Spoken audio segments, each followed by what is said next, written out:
जय श्री सीताराम। मेरे YouTube channel Rakesh TKG 12 में आपका स्वागत है। जैसा कि आपको पता है कि आज हिंदी का पेपर था कक्षा 10वीं का, तो आशा है कि आपका पेपर बहुत ही बढ़िया गया होगा। वैसे भी पेपर बहुत ही आसान आया था और जिसने मेरी वीडियो देखी होंगी या फिर कल का लाइव सेशन में जुड़ा होगा उसका पूरा का पूरा पेपर बन गया होगा, क्योंकि मैंने जो क्वेश्चन आपको बताए हुए थे, जो निबंध बताया हुआ था, जो एप्लीकेशन बताए हुए थे, जो कवि परिचय, लेखक परिचय जो बताए थे, वो वैसे के वैसे कॉपी पेस्ट हो गए हैं। ठीक है ना। इसलिए बोला जाता है कि आप कम समय में लाइव सेशन में जुड़िए, ठीक है ना, और मेरी वीडियो को देखिए, क्योंकि जो अभी इसमें वीडियो में बताया जाता है वही आपके पेपर में आता है। आप कल का मेरा लाइव के सेशन मिला लीजिए, उसमें से पूरे के पूरे क्वेश्चन लगभग आए हुए हैं। ठीक है ना। और वीडियो में जितने मैंने क्वेश्चन बताए थे वो पूरे क्वेश्चन आए हैं। बाकी के ऑब्जेक्टिव टाइप भी आपके सरल ही आए हैं, बेसिक आए हैं, बहुत कठिन नहीं आया है, तो बन गए होंगे। आप इस वीडियो में पूरे अपने क्वेश्चन जो ऑब्जेक्टिव टाइप हैं 30 नंबर के,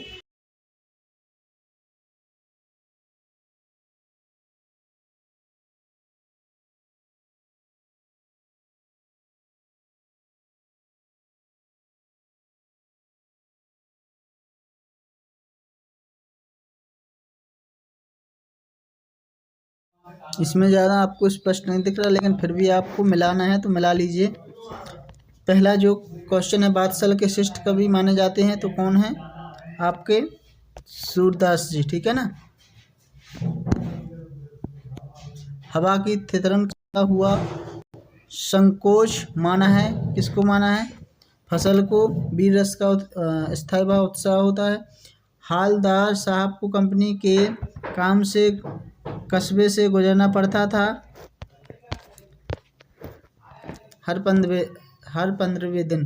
बाच के कितने प्रकार होते हैं? 3 होते हैं। मधुकांकरी की सहेली का नाम मणि। ठीक है ना। आपको अपने आंसर मिलाना है। रिक्त स्थानों की पूर्ति कीजिए। प्रश्न सहस्त्रबाहु कामयानी एक महाकाव्य है। रस के 10 भेद हैं। बाल गोविंद भगत की अवस्था थी 60 के ऊपर। जिजीविषा शब्द का अर्थ होता है जीने की इच्छा। मैं क्यों लिखता हूँ? इसमें है अज्ञे।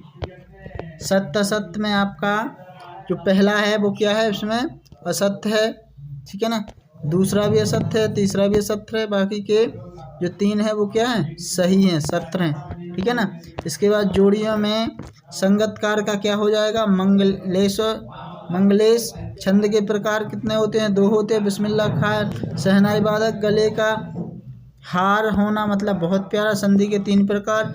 बालम खीरा क्या है ना? लखनऊ है। ठीक है ना। किसकी अब अट नहीं रही है तो फाल्गुन माह इसमें आ जाएगा। ठीक है ना। प्रबंध काव्य के कितने भेद होते हैं? तो 2 होते हैं। नेताजी सुभाष चंद्र बोस की प्रतिमा कहाँ लगवा दी थी? तो कस्बे के मुख्य चौराहे पर। ठीक है ना। आपको इसमें एक वाक्य में उत्तर देना है, एक शब्द में नहीं देना है, तो पूरा आपको एक सेंटेंस में लिखना था। ठीक है ना। या फिर अब नेक्स्ट पेपर में जो भी लिखोगे वो पूरा एक वाक्य में लिखना है कि फाल्गुन माह से आवा अट नहीं रही है, ऐसा। प्रबंध का 2 प्रकार के 2 भेद होते हैं। ठीक है ना। इसके बाद काला अक्षर भैंस बराबर का अर्थ होता है निरक्षर, या फिर अपन अनपढ़ भी बोल सकते हैं। ठीक है ना। बाबूजी राम नामा वही में कितनी बार राम लिखते थे? तो 1000 बार। साना साना हाथ जोड़ी पाठ के आधार पर पहाड़ी कुत्ते कब भौंकते हैं? तो चांदनी रात में भौंकते हैं। ठीक है ना। देखिए जो इसमें क्वेश्चन दिए गए हैं ये मैंने पूरे आपको बताए हुए हैं।